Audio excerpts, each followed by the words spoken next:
পুরো বাংলাদেশে ও নাম্বার 1 ধনেপাতা বিজনেসম্যান হবে ইনশাআল্লাহ। তো আসসালামু আলাইকুম গাইস। তো আজকে আমরা এই যে আমাদের বরিশালের ইলিশ আসছে বরিশাল থেকে, তো বরিশালের ইলিশ আনবক্সিং করব।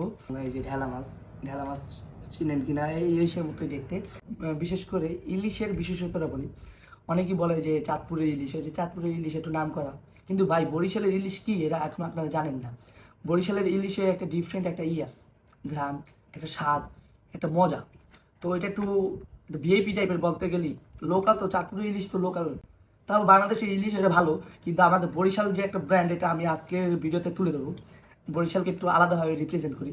তো বরিশালের ইলিশটা একটু অন্যরকম হয়, একটু খুলে বলুন। যেমন দেখেন, এই যে চাঁদপুরের ইলিশ কিন্তু নর্মালি থাকে, কিন্তু বরিশালের ইলিশে কিন্তু একটা গোল্ডের প্রলেপ থাকে, স্বর্ণের।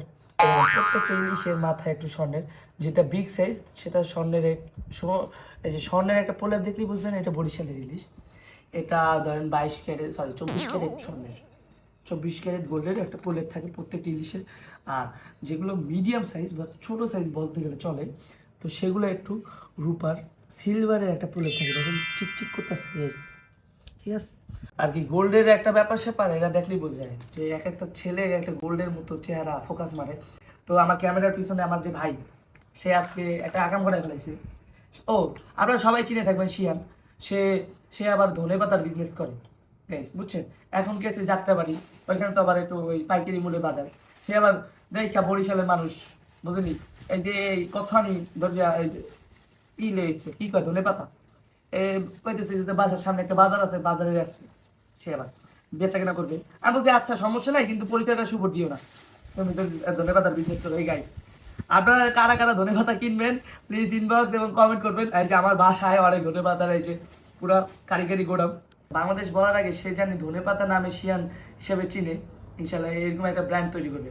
তো ইনশাল্লাহ সামনের দিকে ধনেপাতার একটা ব্র্যান্ড হবে আমাদের শিয়ান ভাই।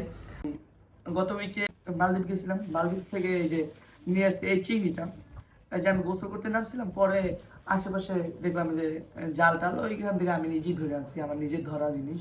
আজকে আপনাদের এই ভিডিওতে আনবক্সিং করলাম। ও কুয়াকাটা গেছিলাম, তো ওইখানে আবার পাবদা মাছ হচ্ছে বিখ্যাত। তো আমি নিজের হাত দিয়ে ধরছি এগুলো, যার জন্য আমি দেখাইতেছি, নাহলে পাবদা মাছ দেখার কিছু নেই, কিন্তু এটা নিজের হাত দিয়ে ধরছি তো একটা ইমোশন কাজ করে এখানে, যার জন্য আমি একটু দেখাইতেছি। পাবদা মাছগুলো দেখেন একটু ঠিক ঠিক ঠিক ঠিক করতেছে। এই একটু আগে মারা গেছে, এই যে এসিড বাতাসে ওরা তো সহ্য করতে পারে না, যার জন্য আর কি মারা গেছে মাছগুলো। এটা নদীর মাছ, সাগরের না। ও, এটা নদীর না, এটা সাগরের। নদীর মাছ, সাগরের না। সরি।